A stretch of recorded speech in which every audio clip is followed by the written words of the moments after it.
বিরহে দিল পুড়ে সরখান যে আমার ইয়া রাসূলুল্লাহ আমার কেউ নেই তুমি ছাড়া সাহারা ইয়া রাসূলুল্লাহ। জোরে হবে না? একটু জোরে বলা যাবে না? আর এই দেখবে বিরহে দিল পুড়ে সরখান যে আমার ইয়া রাসূলুল্লাহ আমার কেউ নেই তুমি ছাড়া সাহারা ইয়া রাসূলুল্লাহ আমার কেউ নেই তুমি ছাড়া সাহারা ইয়া রাসূলুল্লাহ।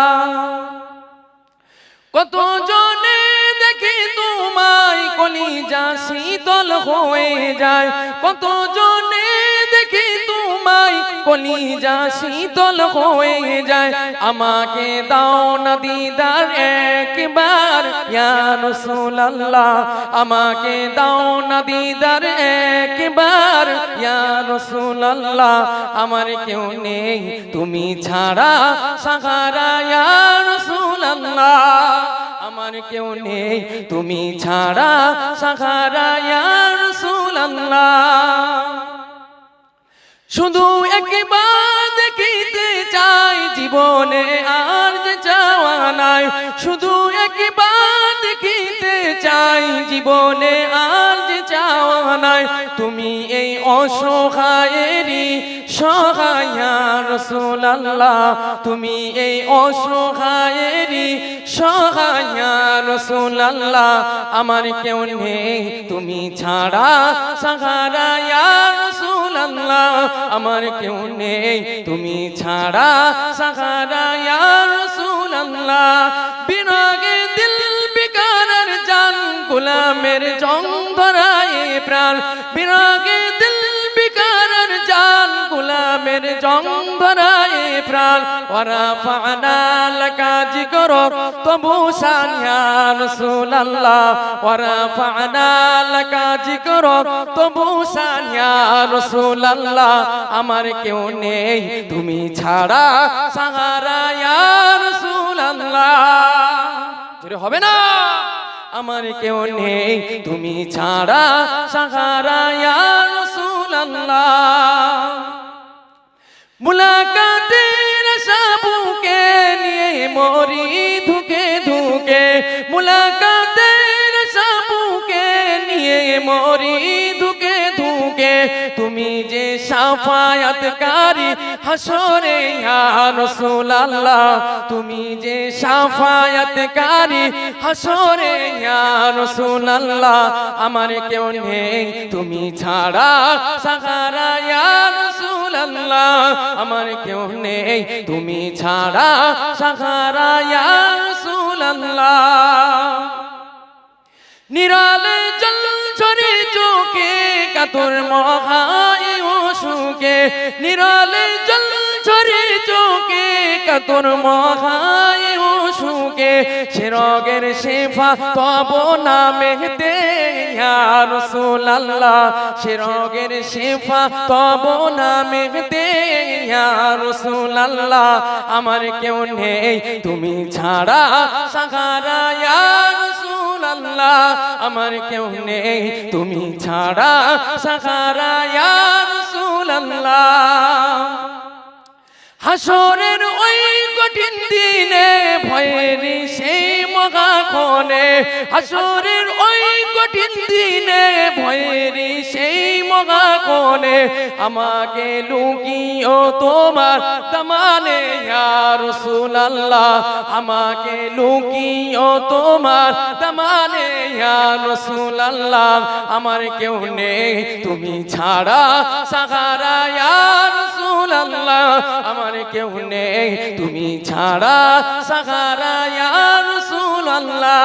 বিরহে দিল পুড়ে সরখান যে আমার ইয়া রাসূলুল্লাহ বিরহে দিল পুড়ে সরখান যে আমার ইয়া রাসূলুল্লাহ আমার কেউ নেই তুমি ছাড়া সাহারা ইয়া রাসূলুল্লাহ আমার কেউ নেই তুমি ছাড়া সাহারা ইয়া রাসূলুল্লাহ। দরুদ শরীফ আল্লাহুম্মা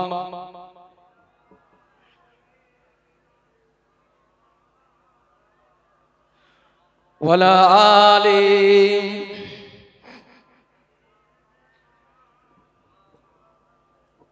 সাল্লাল্লাহু আলাইহি ওয়াসাল্লাম। হাজিরিন মাজলিস, তাহলে আমাদের আলোচনার মূল বিষয়বস্তু কি ছিল বলেন দেখি, বলতে পারবেন? মূল বিষয়বস্তু কি ছিল? যে আল্লাহর সাথে শিরিক করা যাবে না, আল্লাহর রহমত থেকে কি হওয়া যাবে না, নিরাশ হওয়া যাবে না। এই যে আপনাদের কাছে জিজ্ঞাসা করলাম, আপনারা বলতে পারলেন না। কালকে যদি কেউ যদি জিজ্ঞাসা করে চায়ের দোকানে যে ভাই মাওলানা তো কালকে দেখলাম বিশাল সুর মারছিল, ওর তো হে হালকা চ্যাংড়াপানা ছেলে, ওর যা গলার ভোল্টেজ দেখলাম, তা কি ওয়াজ করলো ভাই, তখন কি বলবেন? এখন আমি জিজ্ঞাসা করলাম বলতে পারলেন না, তখন কি বলবেন? যাই হোক, আওয়াজ শুনলে হবে না, বোঝার চেষ্টা করতে হবে, সেটা অন্তরে রাখতে হবে, সাথে সাথে আমল করার চেষ্টা করতে হবে। আল্লাহ আমাদেরকে তৌফিক দেন, সকলে বলি আল্লাহুম্মা আমিন। জি, এবার আসুন, আল্লাহ পাক রব্বুল আলামিন সত্যিই কি বান্দাদের জাহান্নামায় দেবে?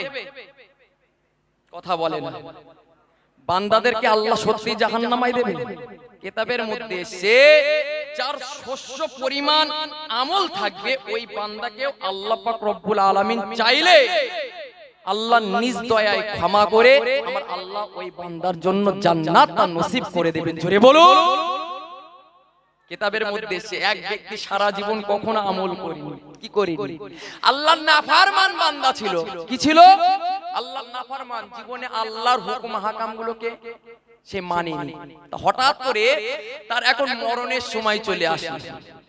আমি কি বললাম? মরতে সবাইকে হবে, তো ওই বান্দাটারও মৃত্যুর সময় চলে আসলো। তো ওর অন্তরে ভয় ঢুকে গেছে, কি যে মরতে তো আমাকে হবে, আল্লাহ আপনার দরবারে আমাকে তো যেতেই হবে, আল্লাহ আপনি আমাকে যে প্রশ্ন করবে আপনার প্রশ্নের উত্তরটা আমি দেব কি করে? এই চিন্তা ভাবনা করে ও নিজের সন্তানদেরকে আর আত্মীয় স্বজনদেরকে বলছে, এ আমার সন্তানেরা, এ আমার আত্মীয় স্বজনেরা, আমি যখন মৃত্যুবরণ করব তোরা আমাকে মাটি দিবি না। সন্তান জিজ্ঞাসা করছে, আব্বাজান কেন আপনার মাটি দেব না কেন, কি হয়েছে?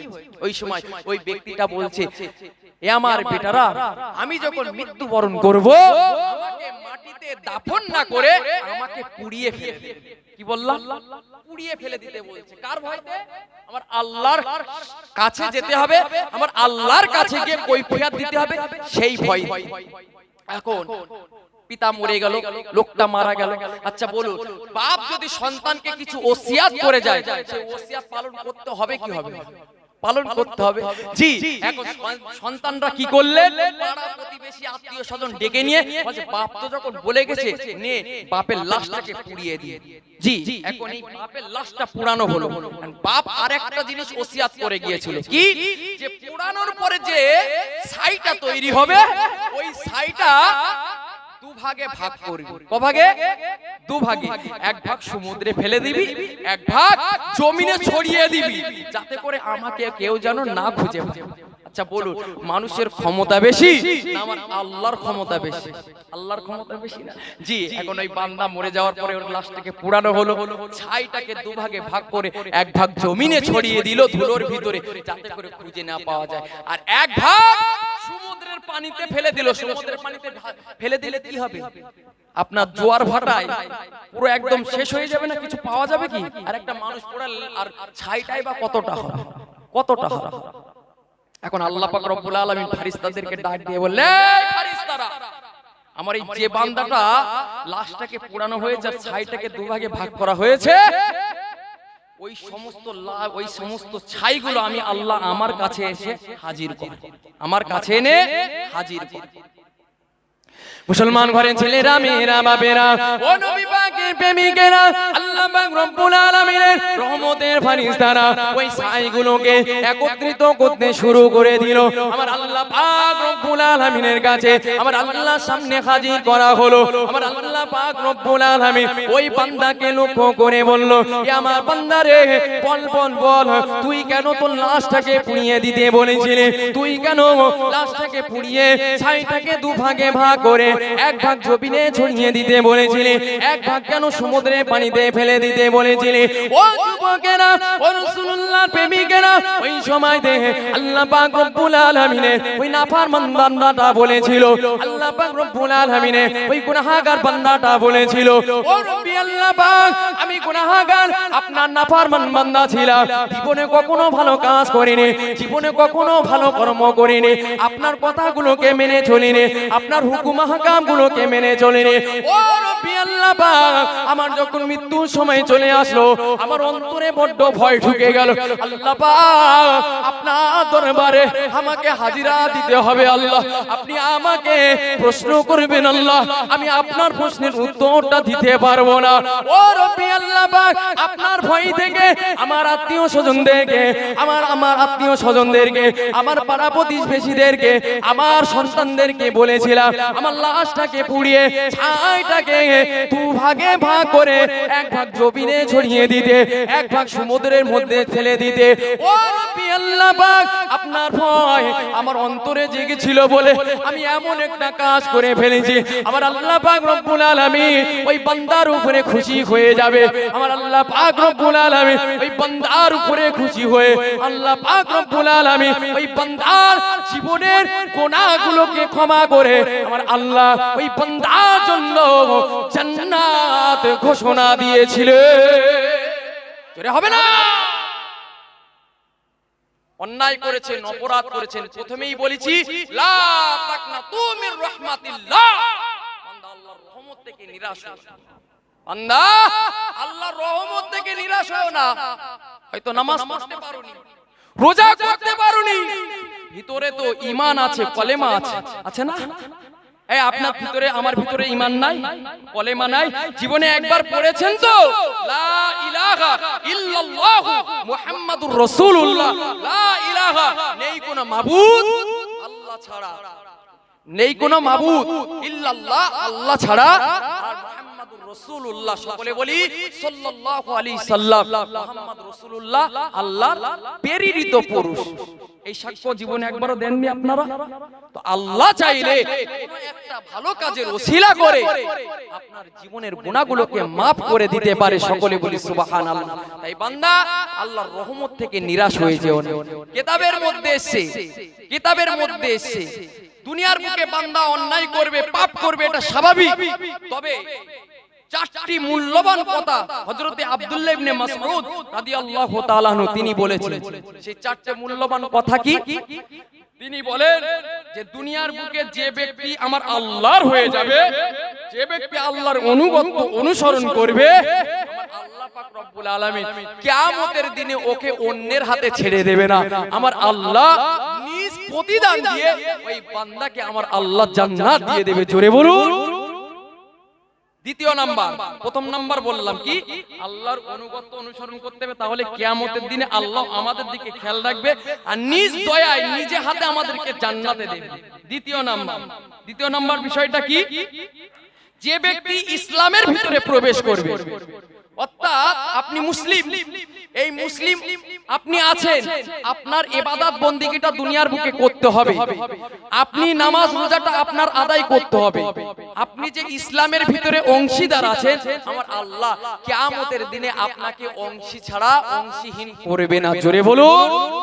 ইসলামের ভিতরে থেকে দ্বীনের উপরে কায়েম রেখে আপনার জন্য আমার আল্লাহ নাজাত দিয়ে দেবে। জোরে বলুন সুবহানাল্লাহ। তৃতীয় নাম্বার, যে ব্যক্তি যার অনুগত অনুসরণ করবে, খুব ভালো করে শুনুন, একটা হাদিস বলি, মান তাশাব্বাহা বিকওমিন ফাহুয়া মিনহুম, যে ব্যক্তি যার অনুগত অনুসরণ করবে ওই ব্যক্তির সাথে তার হাসর নাসর হবে। আপনার উঠা বসা যদি পীর ওলিয়া উলিয়া গৌস কুতুবদের সাথে থাকে, আপনার তাদের সাথে হাসর নাসর হবে। আপনার উঠা বসা যদি আলেম উলামার সাথে থাকে, তার সাথে আপনার কিয়ামতের দিনে হাসর নাসর হবে। আপনার উঠা বসা যদি সুদখোরের সাথে থাকে, ঘুষখোরের সাথে থাকে, আপনার হাসর নাসরটা তার সাথেই হবে। আপনার উঠা বসা যদি মদখোরের সাথে থাকে, তারিখোরের সাথে থাকে, জুয়াখোরের সাথে থাকে, আপনার হাসর নাসরটাও তার সাথে হবে। অতএব আপনি ভেবে নেন, আল্লাহ পাক রব্বুল আলামিন আপনাকে বিবেক দিয়েছে, বুদ্ধি দিয়েছে, আপনার আল্লাহ আক্কেল দিয়েছে। আল্লাহ সৃষ্টিকুলের শ্রেষ্ঠ মখলুকা আমাকে আপনাকে করে পাঠিয়েছে। এখন আপনি ভাবুন যে আপনি কোন দলে অংশগ্রহণ করবেন। যে দলে অংশগ্রহণ করবে কিয়ামতের দিনে তার সাথে আপনার হাসর নাসর হবে। চতুর্থ নাম্বার বিষয় হলো আল্লাহ পাক রব্বুল আলামিন যার গুনাহটা দুনিয়ার বুকে গোপন রেখে দিয়েছে। কি বললাম?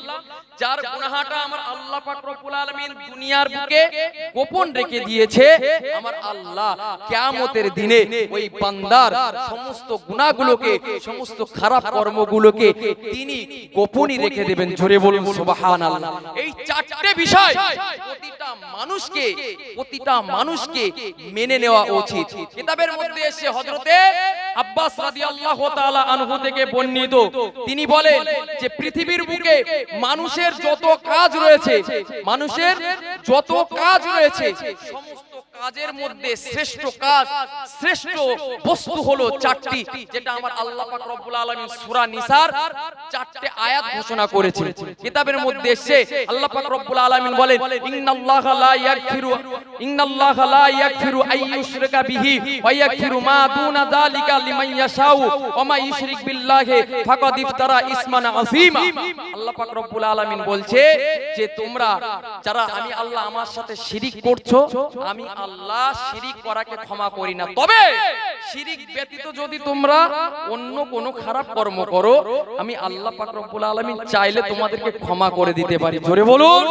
আল্লাহ বলছে আর তোমরা যারা আমি আল্লাহ আমার সাথে শিরিক করছো, তারা বড় অন্যায় করছো, অপরাধ করছো। অর্থাৎ আল্লাহর সাথে শিরিক করা যাবে না। আল্লাহর সাথে শিরিক না করে বান্দার যদি বড় বড় গুনাহ হয়ে যায়, আল্লাহ চাইলে ক্ষমা করে দেবে। দ্বিতীয় নাম্বার, অপর একটা আয়াতের মধ্যে আল্লাহ বলছেন, ওয়ালাউ আন্নাহুম ইযলামু আনফুসাহুম জাউকা ফাস্তাগফিরুল্লাহা ওয়াস্তাগফারা লাহুমুর রাসূলু লাওয়াজাদুল্লাহা তাওয়াবার রহিমা। বান্দা তোমরা জুলুম করে ফেলেছো, অত্যাচার করেছো, তোমরা আমার রাসূলের কাছে এসেছো, আমার রাসূলের কাছে এসে আমি আল্লাহ পাক রব্বুল আলামিন আমার কাছে তওবা করেছো, আমি আল্লাহ আমার কাছে দোয়া করেছো, আমার রাসূলও তোমাদের জন্য ক্ষমা প্রার্থনা করেছে। আমি আল্লাহ জানিয়ে দিলাম তওবা কবুলকারী, তোমাদের তওবাকে আমি আল্লাহ কবুল করে নিলাম। জোরে বলুন।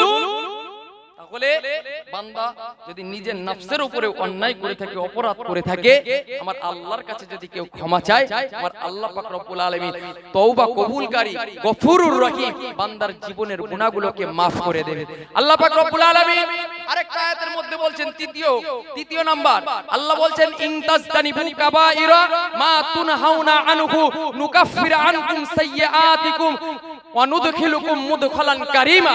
আল্লাহ পাক রব্বুল আলামিন বলছে, তোমরা যদি তোমাদেরকে যেটা নিষেধ করা হয়েছে তার মধ্যে বড় বড় বিষয়গুলো যদি তোমরা এড়িয়ে চলো, অর্থাৎ আমার আল্লাহ পাক রব্বুল আলামিন যে বিষয়গুলো তোমাদেরকে, আল্লাহ পাক রব্বুল আলামিন যে বিষয়গুলোকে ছাড়তে বলেছে, যে হুকুমগুলোকে মানতে বলেছে, যেগুলোকে মানতে নিষেধ করেছে, ওর মধ্য থেকে বড় বড় বিষয়গুলো তোমরা ছেড়ে দাও। আল্লাহ বললেন, আমি আল্লাহ তোমার জীবনের গুনাহটাকে আমি আল্লাহ নেকিতে পরিপূর্ণ করে দেব, আর তোমাদের জন্য সম্মানিত স্থান জান্নাত আমি আল্লাহ দিয়ে দেব। জোরে বলুন সুবহানাল্লাহ। একটু জোরে হবে না সুবহানাল্লাহ? তাহলে বান্দা যদি আল্লাহর হুকুমকে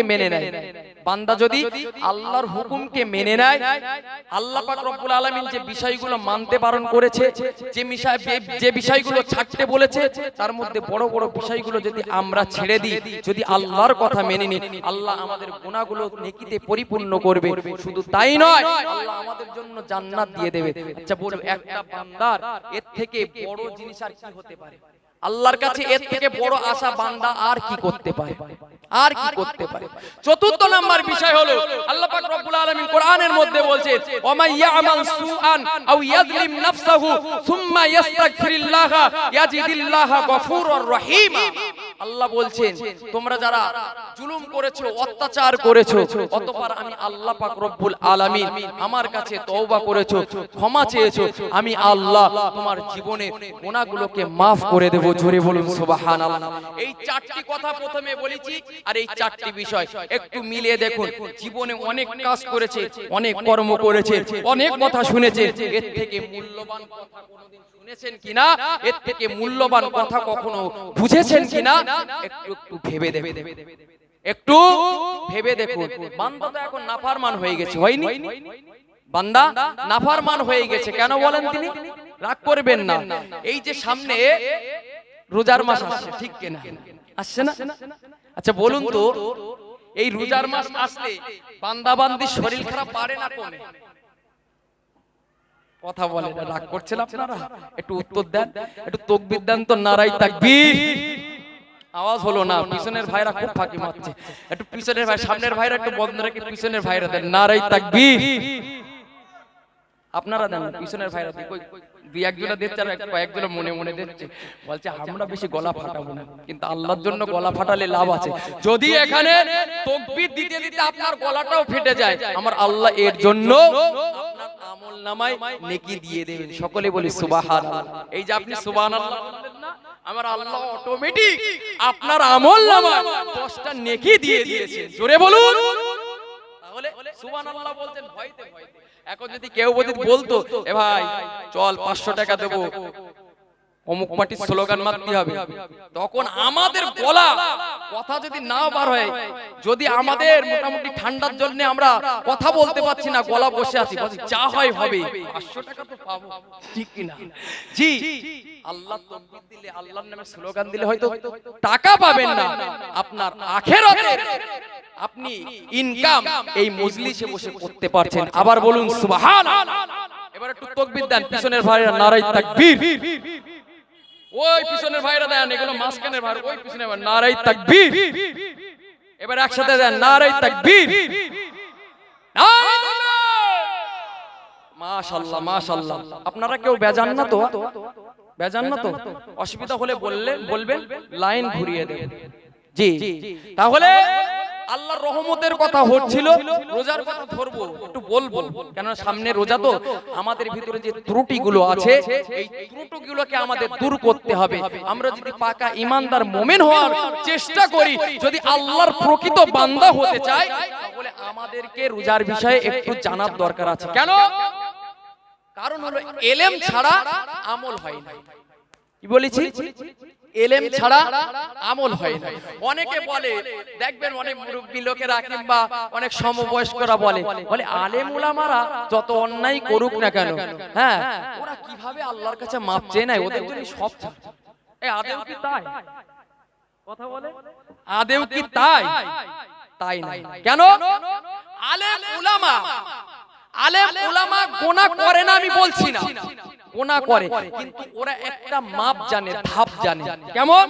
যে একটা পা বান্দা ফেলছে, একটা আলেম একটা পা ফেলছে, ধরে কোনো খারাপ কাজের দিকে সে মন বেরিয়ে ফেলেছে, সে একটা পা ফেলতে গেলে তার অন্তরে ভয় ঢোকে যে আল্লাহ বলে একজন আছে।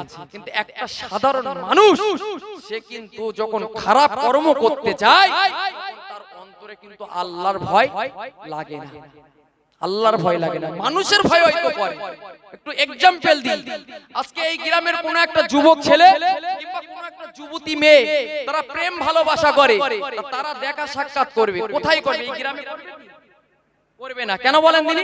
গ্রামের লোক দেখে নেবে, আত্মীয় স্বজন দেখে নেবে, আপনার কি হবে? আত্মীয় স্বজন দেখে নেবে, বন্ধু বান্ধবরা দেখে নেবে, তারা খারাপ বলবে।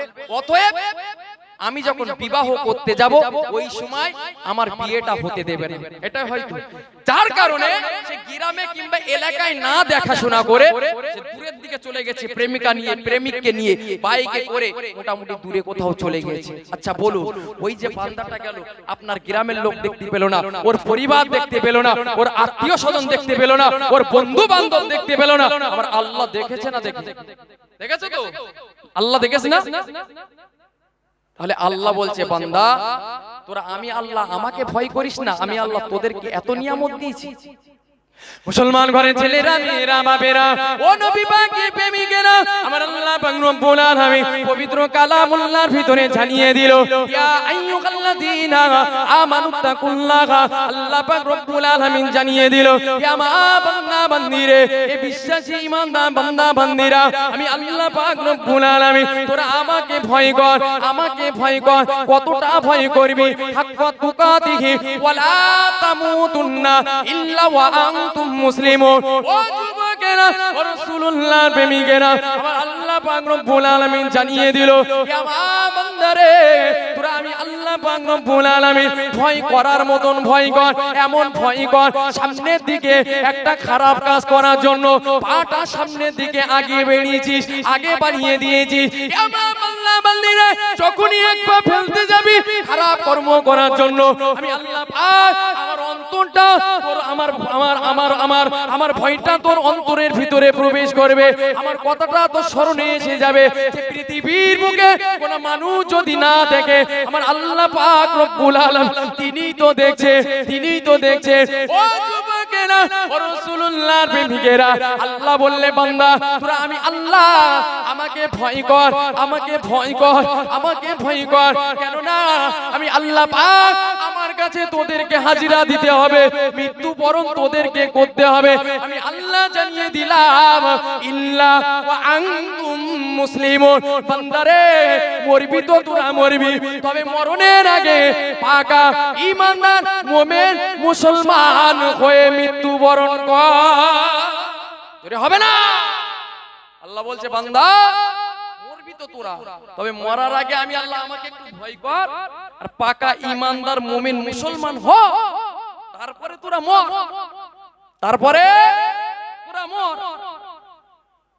বান্দার ভয় অন্তরে আছে কিতাবের মধ্যে এসে একটা পুরনো একটা আপনাদের ঘটনা একটু শোনায় কিতাবের মধ্যে এসে এক ব্যক্তি 99টা খুন করে ফেলেছে কটা খুন শুনেছেন এটা শোনেননি একটু বলি তাহলে এক ব্যক্তি 99টা খুন করে ফেলেছে এখন ওই ব্যক্তি 99টা খুন করার পরে ও কি করেছে ওর একটু চিন্তা ভাবনা জাগলো যে আমি এবারে একটু ভালো হব যেহেতু আর এক পিস মাল মারলেই 100 ঠিক কি না 100 পূরণ হয়ে যাবে জি ও এখন ভালো নিয়ত নিয়ে ও এখন ভালো চিন্তা ভাবনা করে যে আমি ভালো হব তা ও একজন আলেমের কাছে গেছে বিজ্ঞ আলেমের কাছে গিয়ে বলছে হুজুর আমি 99টা খুন করে ফেলেছি কটা খুন 99টা খুন করে ফেলেছি হুজুর আল্লাহ পাক রব্বুল আলামিন আমাকে কি ক্ষমা করবে আচ্ছা একজন যে 99টা খুন করেছে সে তো পাক্কা ডাকাত ঠিক কি না তাহলে তার সাথে কথা বলতে হবে কি করে ভেবে চিন্তে বলতে হবে না ভেবে চিন্তে কথা বলতে হবে ও এখন ওই আলেমটা পট করে বলে দিয়েছে না তুমি 99টা খুন করেছো তোমার আল্লাহ ক্ষমা করবে যখনই এই কথা বলেছে ওর মনে একটা রাগ উঠে গেছে যে আল্লাহ আমাকে ক্ষমা করবে না যা 99টা তো করেছি ওর গলাটা লাবিয়ে দিয়ে সঙ্গে সঙ্গে ওই তলোয়ার দিয়ে একেবারে তার ধড়টা উড়িয়ে দিয়েছে তাহলে কটা হলো 100 পূরণ হয়ে গেল জি এখন ওই ব্যক্তিটা ওই 100 খুনি ব্যক্তিটাও আরেকটা আলেমের কাছে গেছে গিয়ে বলছে হুজুর আমি 100টা খুন করে ফেলেছি আল্লাহ কি আমাকে ক্ষমা করবে ওই সময় ওই আলেমটা দেখছে ভাবসাব তো খারাপ এখন আমি যদি বলি যে ক্ষমা করবে না তাহলে আমার গর্দান হয়তো উড়িয়ে দিতে পারে এখন হুজুর ও প্ল্যান করে বলছে দেখো আল্লাহ তুমি তো 100টা খুন করে ফেলেছো আল্লাহ চাইলে হয়তো তোমাকে ক্ষমা করতে পারে তবে এক কাজ করতে পারো এই পাশে কাফরা ও বাসরা নামক দুটো গ্রাম আছে কি আছে দুটো গ্রাম আছে একটা গ্রামের নাম হলো কাফরা আর দ্বিতীয় গ্রামের নাম বাসরা জি এখন এই আলেমটা বলছে দেখো তুমি যদি ওখানে যাও ওই কাফরাবাসী যারা আছে ওরা সব সময় জাহান্নামীদের কাজ করে অর্থাৎ খারাপ কর্ম করে ওখানে কোন ভালো মানুষ প্রবেশ করতে পারে না আর তুমি যদি বাসরাবাসীদের কাছে যাও ওই বাসরাবাসীরা সব সময় জান্নাতীদের কাজ করে জান্নাতীদের কাজ ভালো কাজ করা আল্লাহর রিজামন্দি হাসিল করা এখন আলেম বলে দিলেন এখন ও চিন্তা ভাবনা করেছে যে আমি ভালোই হব অর্থাৎ আমাকে বাসরাবাসীর দিকে যেতে হবে ওই সময় ও বাসরাবাসীর দিকে ছুটতে লেগেছে। যেতে যেতে যেতে যেতে কাফরা ও বাসরাবাসীর মাঝখানে ওই লোকটা মৃত্যুবরণ করেছে। সকলে বলি ইন্না লিল্লাহি ওয়া ইন্না ইলাইহি রাজিউন। যখনই মৃত্যুবরণ করেছে, এখন আযাবের ফেরেশতা আর রহমতের ফেরেশতা দুজনা টানাটানি শুরু করে দিয়েছে। এ বলে আমার দিকে, ও বলে আমার দিকে। কেন? কিরাম তো দুটো পাশাপাশি, এখনো মাস বরাবর যেই গিয়েছে সেই মৃত্যুবরণ করেছে। এখন ও ওই কাফরাবাসীর দিকে গেল না বাসরাবাসীর দিকে গেল, এটা ফারিস্তারা চিন্তা ভাবনা করে পারছে না। দুই দিকে টানাটানি করে, আযাবের ফারিস্তারাও টানাটানি করে, এদিকে রহমতের ফারিস্তারাও টানাটানি করে। জি আল্লাহ বললে, এই ফারিস্তারা থাম, কি হয়েছে তোদের? তোরা মেপে দেখ, মেপে দেখ আমার এই বান্দাটা কোন দিকে বেশি আসে। ওই সময় ফারিস্তারা মাপা শুরু করলো। দেখা গেল ওই আল্লাহর 100 খুনি বান্দাটা এক আঙ্গুল পরিমাণ বাসরাবাসীর দিকে, অর্থাৎ যারা ভালো কাজ করে তাদের দিকে ওই ব্যক্তিটি এক আঙ্গুল পরিমাণ আগিয়ে আছে। জোরে বলুন, একটু জোরে হবে না? যখন ওই ব্যক্তিটি এক আঙ্গুল পরিমাণ আগিয়ে আছে, ফারিস্তারা রহমতের ফারিস্তারা টেনে রহমতের ফারিস্তাদের দিকে নিয়ে নিয়ে মুসলমান ঘরে ছেলেরা মেয়েরা বাবেরা ও নবী পাকের প্রেমিকেরা খুব ঠান্ডা মাথায় বোঝার চেষ্টা করুন। আল্লাহ পাক রব্বুল আলামিনের ওই 100 খুনি বান্দাটা আমার আল্লাহর কাছে একটাই প্রার্থনা করেছিলে, একটাই দোয়া করেছিলে, আল্লাহ পাক জীবনে অনেক অন্যায় করে ফেলেছি, খুন করে ফেলেছি, আল্লাহ পাক আমি এখন ভালো হতে চাই। আমার আল্লাহর ভয় ওই বান্দার অন্তরে ঢুকে গিয়েছিল। আমার আল্লাহ পাক রব্বুল আলামিনের ভয়টা ওই বান্দাকে গ্রাস করে ফেলেছিল। ও যুবকেরা ও রাসূলুল্লাহর প্রেমিকেরা, এই জন্য তো ওই বান্দাটা হয়তো কাফরা ও বাসরাবাসীর মাঝ বরাবর ছিল, কিন্তু আমার আল্লাহ পাক রব্বুল আলামিনের কাছে ওই বান্দাটাতে ভালো হওয়ার জন্য ছুটেছিল। ওই জন্য আমার আল্লাহ পাক রব্বুল আলামিন হয়তো তার কুদরতি ক্ষমতায় ওই বান্দাটাকে বাসরাবাসীর দিকে এক আঙ্গুল পরিমাণ আগিয়ে নিয়েছিলে। ও যুবকেরা ও রাসূলুল্লাহর প্রেমিকেরা, আমার আল্লাহ পাক রব্বুল আলামিন ওই বান্দার উপরে খুশি হয়ে গিয়েছিল। এই জন্য খুশি হয়েছিল কেননা সে আল্লাহকে ভয় পেয়েছিল, আর আল্লাহকে ভয় পেয়েছিল বলে আমার আল্লাহ পাক রব্বুল আলামিন ওই বান্দার জীবনের গুনাহটাকে ক্ষমা করে আমার আল্লাহ ওই বান্দার জন্য জান্নাত দিয়ে দিয়েছিলেন। এর হবে না? তাহলে বান্দা সারা জীবন অন্যায় করবে, অপরাধ করবে, এটা স্বাভাবিক, এটা স্বাভাবিক। তবে আল্লাহর কাছ থেকে দূরে সরে আসলে হবে না। আল্লাহর কাছে চাও, একদিন চাও, দুদিন চাও, 3 দিন চাও, 5 দিন চাও, আমার আল্লাহ যদি তাও তোমার দোয়াটাকে কবুল না করে, 1 বছর চাও, 2 বছর চাও, নিজের জীবনকে আল্লাহর রাস্তায় কুরবান করে দাও, আমার আল্লাহ তোমার দুনিয়ার বুকে যদি প্রতিদান নাও দেয়, আমার আল্লাহ কিয়ামতের দিনে তোমার দোয়ার বাদৌলতে আমার আল্লাহ চাইলে জান্নাত দিয়ে দেবেন। জোরে বলুন। কিতাবের মধ্যে সে আল্লাহর দয়া ছাড়া, আল্লাহর রহমত ছাড়া কেউ জান্নাতে যেতে পারে না। পারে না। আল্লাহ রহমত ছাড়া কেউ আপনার জান্নাতে যেতে পারে না। তাই আল্লাহর রহমতের আশা করতে হবে। যতই আপনি ইবাদত বন্দেগী করুন না কেন, আপনার 500 বছর ইবাদত করবেন, ইবাদত করার পরে আপনি একটু ভেবে দেখেছেন যে আমরা যে আমলগুলো করি, ইবাদতগুলো করি, আমার আল্লাহ যে এই চোখ দিয়েছে, নাক দিয়েছে, কান দিয়েছে, হাত দিয়েছে, এত সুন্দর শারীরিক গঠন দিয়েছে, বান্দা আমি যা আমল করেছি, আমার রবের যে নিয়ামতগুলো রয়েছে, আমার রবের যে দুটো চোখ আমার আল্লাহ আমাকে দিয়েছে, এই দুটো চোখের মধ্যে একটা চোখের নিয়ামত আমরা আদায় করতে পেরেছি তো? এই নিয়ামতের একটা চোখের নিয়ামতের শুকরিয়া আমরা আদায় করতে পেরেছি তো? বান্দা আজকে বড্ড গরম হয় আমাদের ভিতরে, বড় গরম। আমরা এক ওয়াক্ত নামাজ পড়লি আর একজন পড়িনে তারকে উল্টো পাল্টা বলে দিই, তুই বেনামাজি, তুই বেরোজাদার। বান্দা তোমার নিজের তুমি নিজে দেখো। বান্দা তুমি কি করলে জীবনে? তোমার 50 বছর পার হয়ে গেল, 70 বছর পার হয়ে গেল, একটা কবরে চলে গেল। বান্দা তুমি বুকে হাত দিয়ে বলো, তোমার রবের খুশির জন্য তুমি আমি কি করলাম? বলো বান্দা। এখনো শব্দ এই শাবান মাস বড় দুঃখ লাগে। ইমাম সাহেব ভাই রয়েছে, আমার বলতে দুঃখ লাগে। অন্যান্য বছরে মসজিদে এমন হয় ইমাম সাহেব ঢুকতে পারে, শবে বারাতে, এই যে শবে বারাত গেল না, সবে বরাত গেল না, লাইলাতুল বারাকা, লাইলাতুল বরতে আপনার বরকতের রাত, বরকতের রাত। জি, অন্যান্য বছরে দেখা যেত যে মুসল্লিরা এত পরিমাণে এসেছে মসজিদের ভিতরে জায়গা ঢোকে না, কিন্তু দুঃখের বিষয় হলো এরা এত পাকা ঈমানদার মুমিন হয়ে গিয়েছে, এরা এই বছরে ঠিকঠাক ভাবে নামাজ পড়তে আসে। আবার কি আমাদের সন্তানগুলো এসেছে মসজিদের ভিতরে গল্প করছে, আড্ডা মারছে, আবার একটা করে মুস্তানি বালা, আংটি, পায়ে কালো সুতো। আমি আমার মহল্লায় থেকে অবাক, অবাক কি অবস্থা, সমাজের কি পরিস্থিতি। আজ গার্জিয়ানরা আমাদের সন্তানগুলোকে মানুষ করতে পারি না। আজ গার্জিয়ানরা আমরা ভেবে নিয়েছি আমার সন্তানের গায়ে যদি একটা চড় মারি তাহলে আমার সন্তানটা আত্মহত্যা করবে, সে আমার ছেড়ে চলে যাবে। আহারে আমার কলিজার টুকরা, সে আমার ছেড়ে চলে যাবে। বান্দা, এর নাম ইসলাম শিক্ষা দেওয়া না। শুধু তলোয়ার, আমরা জানি তলোয়ার নিয়ে যুদ্ধ করে, মানে মাঠে গিয়ে যুদ্ধ করার নাম হলো জিহাদ করা না। বাপ, জিহাদ শব্দের অর্থ মাঠে তলোয়ার নিয়ে যুদ্ধ করার নাম আপনার কি জিহাদ। জিহাদ বলে না, জিহাদ শব্দের অর্থ হলো আপনার আমার নাফস যদি কোনো খারাপ কাজ করে, শরিয়ত বিরোধী কাজ করে, সেই নাফসের সাথে যুদ্ধ করা, এর নাম হলো জিহাদ।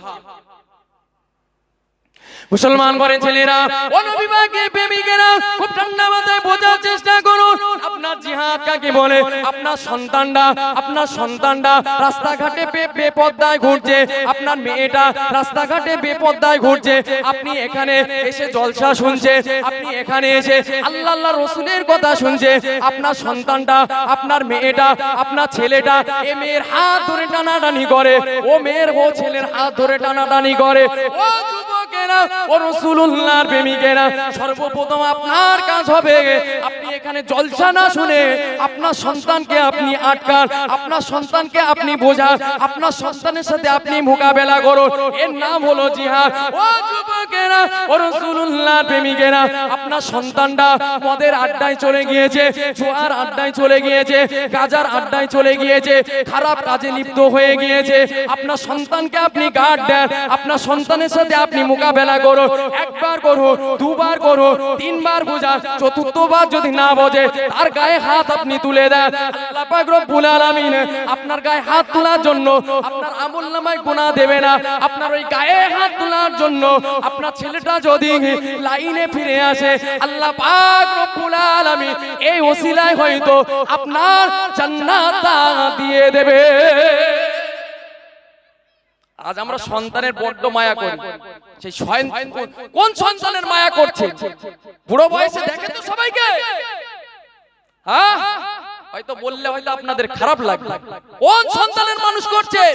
যার মানুষ করার জন্য আপনি অর্থ সম্পদ টাকা পয়সা সবকিছু ঢেলে দিয়েছে, সেই সন্তান যেই বিয়ে করেছে আপনারা আমাকে আর দেখেন না, বোঝা হয়ে যায়। আজকে এক জায়গায় একটা দুয়ার মজলিস ছিল, তাই বাড়িওয়ালা দুঃখ করছে, বলছে ছটা ছেলে, কটা ছেলে? একটা বুড়ো ছটা ছেলে। এই ছটা ছেলে তা মোটামুটি 6 অবতার, মানে 6 জনা 6 দিকে আছে। এখন ওই ছটা ছেলের মধ্যে 2টো না 3টে ছেলে জায়গা জমি ওই বুড়োর যা ছিল সব লিখে নিয়েছে। আচ্ছা বলুন, 3টে ছেলে যদি লিখে নেয় আর 3টে ছেলে দেখবে বলে মনে হয়? আমার বলছে ভাইজান কি করা যায় বলে, বলছে আজকে গিয়ে দেখলাম আমার বাড়িতে অনুষ্ঠান, আমার বাড়িতেও দুয়ার মজলিস, আমি বলতে গিয়েছিলাম, গিয়ে দেখলাম আমার বৃদ্ধ বাবাটা ভাত খেয়েছে, এগুলো মানে দাড়ি দিয়ে আপনার শরীর দিয়ে পুরো ভিজে গিয়েছে নোংরায়, আর বলছে পায়খানা পেশাবের এত দুর্গন্ধ পাশে যাওয়ার মতো। এখন বলুন, জমি জায়গা নিয়ে সবাই কাড়াকুড়ি করছে, ও 3 জনা নিয়ে নিয়েছে বলে এই 3 জনার রাগ হচ্ছে। এখন একটু ভাবুন, আপনার ঘরে আমার ঘরে সন্তান আছে, অবশ্যই সন্তানদেরকে দেখতে হবে, বিবিদেরকে দেখতে হবে, পিতা মাতার খিদমত করতে হবে, সাথে সাথে আমার আল্লাহর ইবাদত বন্দেগী ছাড়লে হবে, আমার আল্লাহর ইবাদত বন্দেগী ছাড়লে হবে। জি, জিহাদের কথা বলছিলাম। তাহলে জিহাদ শব্দের অর্থ তলোয়ার নিয়ে মাঠে গিয়ে ঝাঁপিয়ে পড়ার নাম জিহাদ নয়। জিহাদ শব্দের অর্থ হলো নিজের নফসের সাথে যুদ্ধ করো, নিজের নফসকে কন্ট্রোল করো, এর নাম হলো জিহাদ, এর নাম জিহাদ। জি, তাহলে আমাদেরকে কি করতে হবে? আমাদেরকে ভালো পথ অবলম্বন করতে হবে, আমাদেরকে সঠিক রাস্তায় চলতে হবে। আল্লাহ পাক রব্বুল আলামিন আমাদের সকলকে কবুল করে। সকলে বলি আল্লাহুম্মা আমিন। দরুদ শরীফ পড়েন। আল্লাহুম্মা সাল্লি আলা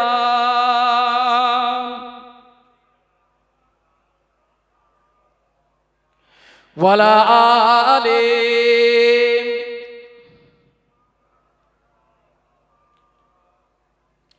আমি লিখিব চিঠি দেব তোমায়, পাখি পৌঁছে দিও রোজায়। আমি লিখিব চিঠি দেব তোমায়, পাখি পৌঁছে দিও রোজায়। আমি থাকব বসে আশায়, চিঠির উত্তর আসবে আমার গায়। আমি লিখব চিঠি দেব তোমায়, পাখি পৌঁছে দিও রোজায়। আমি লিখব চিঠি দেব তোমায়, পাখি পৌঁছে দিও রোজায়। আল্লাহুম্মা সাল্লি আলা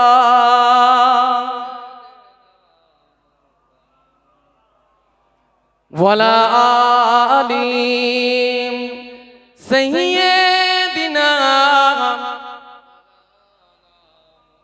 সাল্লাল্লাহু আলাইহি ওয়াসাল্লাম। যে কথা বলছিলাম তাহলে শবে বরাতের রাতটা আমাদেরকে এমন ভাবে পার হয়েছে, আমরা নিজেরাই জানি না যে শবে বরাত কেমন ভাবে পার হলো। জি, কিতাবের মধ্যে এসে রাসূলুল্লাহ সাল্লাল্লাহু আলাইহি সাল্লাম বলেন, রজব মাসটা হলো আমার উম্মতদের জন্য, জোরে বলুন সুবহানাল্লাহ। আর অন্যান্য মাসের উপরে এই রজব মাসের একটা শ্রেষ্ঠত্ব আছে। কি আছে? শ্রেষ্ঠত্ব আছে। সেই শ্রেষ্ঠত্বটা কাদের মতো? অন্যান্য উম্মাতদের উপরে যেমন আমি নবী মুহাম্মদুর রাসূলুল্লাহ, আমার উম্মতদের যেমন শ্রেষ্ঠত্ব আছে, অন্যান্য মাসের উপরে রজব মাসের শ্রেষ্ঠত্ব আমার আল্লাহ করেছেন, জোরে বলুন সুবহানাল্লাহ। দ্বিতীয় নাম্বার, রাসূল বললেন শাবান মাসটা হলো আমি রাসূলুল্লাহ আমার মাস। আমি রাসূলুল্লাহ, শাবান মাসটা হলো আমার মাস। কেন?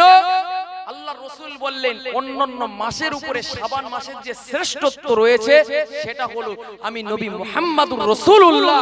পৃথিবীর বুকে আল্লাহ যত নবী রাসূল পাঠিয়েছে তাদের উপরে আমি রাসূল আমার শ্রেষ্ঠত্বের মতো প্রত্যেক মাসের উপরে শাবান মাসের শ্রেষ্ঠত্ব আছে, জোরে বলুন সুবহানাল্লাহ। কিতাবের মধ্যে পাওয়া যায় রাসূলুল্লাহ বলেন যে রমজান মাসটা হলো আমার আল্লাহ পাক রব্বুল আলামিনের মাস, জোরে বলুন সুবহানাল্লাহ। কেন? বান্দা অন্য মাসে যাই কিছু করে, আমার আল্লাহ পাক রব্বুল আলামিন বান্দা যাই কিছু করে তার 10 থেকে 70 700 গুণ আমার আল্লাহ সওয়াব নেকি বাড়িয়ে দেয়। কিন্তু রোজার মাসে, রমজান মাসে যে বান্দা আমার আল্লাহ জন্য আল্লাহর ভয় থেকে পানাহার বন্ধ করবে, স্ত্রী সহবাস বন্ধ করবে, আমার আল্লাহর ভয় করে যে বান্দা রোজা আদায় করবে, আমার আল্লাহ ওই বান্দার প্রতিদানটা নিজের হাতেই দিয়ে দেবেন, জোরে বলুন সুবহানাল্লাহ। তাহলে বান্দা, এই যে রমজান মাস আসছে, কিন্তু রমজান মাস আসার আগে আল্লাহ শাবান মাসকে পাঠিয়েছে। কেন বলুন তো? যাতে করে দেখবেন ওই যে আমরা রাত্রেবেলা ঘরে পাখা চালাই না, পাখা চালাই কিনা, ফ্যান চালাই কিনা? জি, ওই ফ্যানের যদি কারেন্ট চলে যায় কিংবা আমরা সুইচটা বন্ধ করে দিই, তাহলে বলুন ওই পাখাটা ঘোরে কি ঘুরবে না? এই বলে ঘুরবে না, কিছুক্ষণ হলেও তো ঘুরবে না, সঙ্গে সঙ্গে বন্ধ হবে। ঘুরবে তো বান্দা ডাইরেক্টলি 11 মাস অন্যায় করেছে, অপরাধ করেছে। বান্দা যদি 11 মাস পরে গিয়ে রোজা থাকতে যায়, শয়তান কাটি দেবে কি দেবে না? শয়তান কাটি দেবে তো নাকি? তখন মন খালি চুলবুল করবে যে রোজা রাখবো কি রাখবো না, রাখবো কি রাখবো না। ওই জন্য রাসূলুল্লাহ বলছেন আমার আল্লাহ রমজান মাসের আগে শাবান মাসকে আমার আল্লাহ পাঠিয়েছে। তোমরা এই মাসে ইবাদত করা শেখো, তোমরা ইবাদত করার প্র্যাকটিস করো। যারা নামাজ পড়ো না, নামাজ পড়ার প্র্যাকটিস করো। তোমরা রোজা রাখার অভ্যাস করো। এই জন্য তো বলা হয়েছে শবে বরাতের রাতে, বরকতের রাতে তোমরা ইবাদত বন্দেগী করো, আর দিনে দিনের বেলায় রোজা রাখো। আপনারা রোজা ছিলেন নাকি? কে কে ছিলেন একটু হাত তুলেন। একজন, হয়তো 2-3 জন ছিলেন। তাহলে রাসূলুল্লাহর এই সমস্ত কথাগুলোকে মেনে নেওয়া, এটা হলো কি সুন্নাহ, মানতে হবে। আপনি রাখেননি তার জন্য গুনাহ নেই, রাখেননি তার জন্য গুনাহ নেই। যদি আপনি রাখতেন আপনার অধিক সওয়াব আমার আল্লাহ পাক রব্বুল আলামিন আপনার আমলনামায় দিয়ে দিত। জোরে বলুন সুবহানাল্লাহ। কিতাবের মধ্যে এসে হযরতে আব্দুল্লাহ ইবনে মাসউদ রাদিয়াল্লাহু তাআলা আনহু বলেন যে রাসূলুল্লাহ সাল্লাল্লাহু আলাইহি সাল্লাম বলতেন, যখনই রমজান মাসের আপনার শাবান মাসের 30 তারিখ উপস্থিত হয়, রাসূলুল্লাহ সাহাবাদেরকে ডেকে নিয়ে বলতেন, বাবা সাহাবারা, তোমরা কি জানো কোন মাস এসেছে তোমাদের কাছে? ইয়া রাসূলুল্লাহ, ইয়া হাবিবাল্লাহ, হুজুর না, কোন মাস আমরা কি মাস এসেছে আমরা জানি, রমজানের মাস এটা জানি। রাসূল বললেন, তোমরা জানো এই মাসের বরকত কতটা, এই মাসের ফজিলত কতটা? সাহাবারা বললেন, ইয়া রাসূলুল্লাহ, ইয়া হাবিবাল্লাহ, হুজুর না, আমরা এর ফজিলত সম্পর্কে বলতে